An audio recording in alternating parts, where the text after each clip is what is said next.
পোশাক খাতের শ্রমিকদের দ্রুত বকেয়া বেতন ভাতা পরিশোধে কারখানা মালিকদের প্রায় ৩,০০০ কোটি টাকার ঋণ দেয়া হচ্ছে বলে জানিয়েছেন শ্রম ও কর্মসংস্থান উপদেষ্টা আসিফ মাহমুদ সজীব ভুঁইয়া।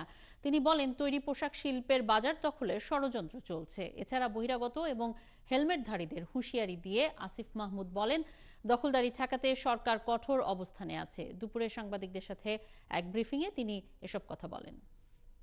জন্য সেখানে কিছু আনরেস্ট তৈরি করা হচ্ছে এবং এখানে কিছু রাজনৈতিক দলের নেতৃবৃন্দ এতে অংশগ্রহণ করছেন। আমরা সেই ব্যাপারটি সমাধানের জন্য সরকার কঠোর ব্যবস্থা নেবে। এখন নানা ধরনের ষড়যন্ত্র করে শ্রমিক বিক্ষোভকে উস্কে দিয়ে এবং এর মধ্যে বহিরাগতরা অনুপ্রবেশ করে আমাদের এই বাজার দখলের এক ধরনের পায়তারা চলছে।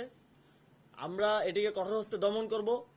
একই সাথে শ্রমিকদের যেসব ন্যায্য এবং আইনসঙ্গত দাবি আছে সেগুলো পূরণেও এই সরকার কাজ করবে।